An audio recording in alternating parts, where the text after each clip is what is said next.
खबर विशेषमध्ये आपल्या सर्वांचं पुन्हा एकदा स्वागत करतो. आपण चर्चा करतोय महिला आरक्षणाबद्दलची आणि आता आपण जसं म्हटलात की ही जी नावं आपण घेतली होती, पंकजा मुंडे असेल, पूनम महाजन असेल, यांचं त्या मतदारसंघांमध्ये काहीतरी काम होतं किंवा त्या मतदारसंघातल्या राजकारणाची, परिस्थितीची, प्रश्नांची त्यांना काहीतरी जाणीव होती. मला आम्ही बाहेर ज्या वेळेला उदाहरणही बघतो की विशेषतः महानगरपालिकांमध्ये किंवा जिल्हा परिषदांमध्ये ज्या महिला आता दिसत आहेत, 33% आरक्षणाच्या माध्यमातून सुद्धा ज्या आलेल्या, त्यांच्या नवऱ्याच्या हातामध्ये सर्व कागदपत्र असतात, फाईल्स असतात, सर्व असतात. त्या सभांमध्ये जाऊन बसतात, त्या सभांच्या कामकाजांमध्ये भाग घेत नाहीत. त्यांना महानगरपालिकेमध्ये एखादा प्रस्ताव आणायचा कसा याची प्राथमिक माहिती नसते. त्यात त्यांची संपूर्ण टर्म निघून जाते, पुढच्या वर्षी आरक्षण बदलतं. तर या परिस्थितीवरती कसं त्यात कार्यशाळा घेणं, वर्कशॉप्स घेणं? ह्यामध्ये दोन भाग आहेत. एक तर काय, जबरदस्ती महिला आरक्षण होतं म्हणून सीट दिली आणि म्हणून महिला निवडून आली, पण ऍक्च्युली त्या ठिकाणी अनेकच कोणाचा तरी क्लेम होता म्हणून त्याचं वर्चस्व आहे, हे एक परिस्थिती होती. आणि काही ठिकाणी आता महिला ज्या काम करतात त्या महिलांना म्हणजे अजूनपर्यंत त्या कामाची जाणीव नव्हती. असे दोन प्रकार होते. पण आजची खरोखर परिस्थिती अशी आहे की आम्ही जेव्हा पाहतो, फिरतो, त्यावेळेस असं ज्या महिला, पुरुष, मी आधी सुद्धा हा उल्लेख केलेला आहे की ज्या ठिकाणी महिलांना जबरदस्ती उभं केलं पण पुरुष प्रधान म्हणजे त्या ठिकाणी काम करत असतो, पण आता त्या महिला नाही ऐकत. त्या जरा नवरा असेल, भाऊ असेल, सासरा असेल तरी त्या म्हणतात नाही, मला आधी बघायचे काय आहे ते. म्हणजे प्रोसिजर प्रमाणे हे बदलत गेलेलं आहे चित्र. म्हणजे एक तुम्हाला उदाहरण देईन मी. एक अहमदनगरमध्ये, मी नाव घेणार नाही त्यांचं, पण मुलगा त्या ठिकाणी असताना त्यांनी आरक्षणामध्ये आईला उभं केलं आणि आई निवडून आली. पण सुरुवातीला आईने म्हटलं असं की जो मुलगा करेल तो, म्हणजे ज्या वेळेला मागच्या वेळेला मी एक मेळावा घेतला तेव्हा आम्ही त्यांना बोलवायला गेलेलो नगरसेवक म्हणून की ताई तुम्ही आमच्या बैठकीला या आज म्हणून. ते म्हणले नाही, राजू येईल म्हणून, असं म्हटलेलं त्यांनी. म्हणजे त्यांना तेही माहिती नव्हतं. पण 2 वर्षांनी जेव्हा मी त्या ठिकाणी परत गेले तेव्हा त्या स्वतः आल्या आणि त्याने कायद्याप्रमाणे, म्हणजे कायदे अगदी मुद्देसूद त्या ठिकाणी मुद्दे मांडले. म्हणजे मलाही आश्चर्य वाटलं की 2 वर्षापूर्वी ही बाई आपल्याला सांगत होती की बैठकीला राजू येईल म्हणून, आणि आज त्या बैठकीला येऊन स्वतः मुद्दे मांडतायत, आपल्यासमोर बोलतायत, डिस्कशन करतायत. म्हणजे हा बदल झालाय त्यांच्यामध्ये. आणि मला असं वाटतं की हे जे आरक्षणाची सुरुवात आहे ही अशाच पद्धतीने महिलांना पुढे आणण्याची प्रोसिजरच नाही काही. ही निश्चितपणे महिलांना पुढे आणण्याची प्रोसिजर आहे, ही व्हायलाच हवी होती, ती 50%च असायला हवी होती, यात काहीच वाद नाहीये. माझा जे प्रश्न येतात की आपण आतापर्यंत एक पुरुष प्रधान डॉमिनेशन असलेलं राजकारण आतापर्यंत बघितलंय. अशा परिस्थितीमध्ये एखाद्या वॉर्डमधल्या स्थानिक पुरुष नगरसेवक असलेल्या व्यक्तीला, कार्यकर्त्याला, तो आता तिथं नगरसेवक आहे, तिथलं आरक्षण बदललं, तिथलं आरक्षण महिला आरक्षण झालं, तर हे जे नाराज होणारे पुरुष त्या ठिकाणचे उमेदवार असतात, यांना राजकीय पक्ष कसं हाताळणार? मला असं वाटतं की बघा, आरक्षण आहे हे राजकीय दृष्ट्या आलेलं आहे आणि हे सरकारतर्फे झालेलं आहे. कारण ज्या ज्या ठिकाणी आमचंही सरकार आहे त्या ठिकाणी 50% आरक्षण झालेलंच आहे. त्यामुळे आज महाराष्ट्रात सुद्धा झालेलं आहे.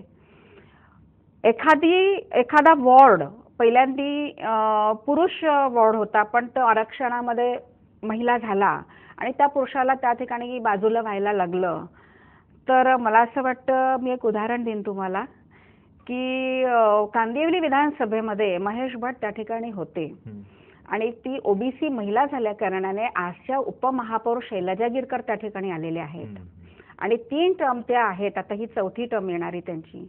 पण आमचे महेश भट नाराज नाही झाले. काही दिवस सोडून गेले होते पार्टीमध्ये, ते इंटरनल बाब होती, पण तिकीट मिळालं नाही म्हणून ते म्हणजे रागावले नाहीत. कामामध्ये होते, त्यांनी संघटनेने त्यांना पद दिलं, काम करतायत, आजही ते आमच्याबरोबर काम करतायत. आता ती सीट ओपन झाली, नंतर त्या सीटवरती ओपनवरती पण त्या अजूनही निवडून आल्या परत. आणि पण असं काही कोणाला राग, मला नाही वाटत की असा राग येईल म्हणून, कारण संघटनेमध्ये आता ते पक्षाच्या हातात काही नसतं. महिला आहे तर तिकडे महिलाच नियुक्त करावी लागणार आहे. पण शेवटी पुन्हा एकदा महेश भट, आपण जसं म्हटलात, हे एखादं उदाहरण असतं. बहुसंख्य ठिकाणी तो नाराज झालेला उमेदवार असलेल्या अधिकृत उमेदवाराला, महिला उमेदवाराला पाडण्यासाठी सर्व प्रयत्न करत असतो आणि हे चित्र सर्व राजकीय पक्षांमध्ये दिसत असतं. या बाबतीमध्ये सगळ्या पुरुषांचं एकमत असतं. तर याच्यावर या मानसिकतेला बदलण्यासाठी काय केलं पाहिजे? आता हा प्रत्येकाचा आपापला विषय असतो. कारण मला असं वाटतं सर्व पक्ष असतो आणि जास्तीत जास्त आपले प्रतिनिधी निवडून यावे असे प्रत्येक पक्षाचे प्रयत्न चालू असतात. तर मला असं तरी वाटत नाही की पाडण्याचा वगैरे असा कुठे प्रकार असू शकेल. आता ज्या ठिकाणी आरक्षितच सीट झालेल्या आहेत आणि तिथे असलेल्या विद्यमान नगरसेवकाला जर ती सीट मिळाली नाही तर त्याच्यात इतर कोणाचाच दोष नाही का? कोणाचाच दोष नसतो त्याच्यामध्ये. त्याच्यावरती तो मार्ग असा काढतो जे कल्याण डोंबिवली महापालिकेत बघायला मिळालं की माजी महापौरांचा वॉर्ड महिला आरक्षित झाला. त्यांनी त्या ठिकाणी आपल्या पत्नीला उभं केलं. त्यांनी शेजारच्या वॉर्डमध्ये गेले, ते तिथे स्वतः उभे राहिले आणि ज्या वॉर्डमध्ये त्यांना हा आरक्षित झाला तर तिथं उभं राहीन अशी इच्छा होती, तोही आरक्षित झाला तर तिथं वहिनीला उभं केलं. नाही, आता हा सीट देण्याचा जो प्रकार आहे हे पार्टी ठरवत असते. पार्टीला जो उमेदवार योग्य वाटेल त्यालाच पार्टी तिकीट देणार. मग त्याच्यामध्ये दुसऱ्यांना नाराजी वाटण्याचं काही कारण नाहीये. कारण शेवटी हा मत कोणाचं असतं, तिकीट देण्याचं डिसिजन पार्टीचं असतं. पण त्या ठिकाणी नाराज होणारे जे कार्यकर्ते असतात, त्या ठिकाणी ज्या महिला एक आकांक्षा बाळगून होत्या की मी या ठिकाणी नगरसेविकेच्या निवडणुकीला उभे राहीन जर का महिला आरक्षित झाला तर, त्यांना तो धक्का बसत असतो की अरे ही माझ्यासाठी आरक्षित जागा होती, माझा क्लेम होता, ही दुसऱ्याला उमेदवारी दिली. परिणाम हा झाला की हे तिन्ही उमेदवार पडले. विद्यमान म्हणजे त्यावेळेचे विद्यमान महापौरही पडले आणि आपल्या बरोबर उभे केलेले घरातल्यांनाही घेऊन पडले या निवडणुकीत. तर हा फटका नाही बसत का मग? पण आता कसं आहे की आरक्षण म्हटल्यानंतर त्या ठिकाणी आपल्याला उमेदवार तर दिलाच पाहिजे. त्यामुळे कोणीतरी उमेदवार तिकडे उभाच राहणार. मग तो कुणाच्या माझ्या पसंतीचा आहे का त्याच्या कुणाचा तरी त्याच्यामध्ये रोष असणारच. ह्या व्यक्तीच्या पसंतीचा दिला तर ती व्यक्तीला रोष येणार, त्याला दिला तर येणार. हे तर थोडंफार मागे पुढे तर चालतच राहणार. पण तरी मला असं वाटतं की हा रोष काही थोड्या वेळापुरती असतो, नंतर मग तसं काही होत नाही. निवडणूक लढवणं हे एक वेगळं गणित आहे. म्हणजे इलेक्टिव्ह मेरिट ज्याला सगळे राजकीय पक्ष म्हणतात की मनी पॉवर आहे का, मसल पॉवर आहे का, त्या ठिकाणी किती लोकसंपर्क आहे हा तर निवडणूक प्रत्यक्ष चालू असते त्यावेळेचा भाग येतो.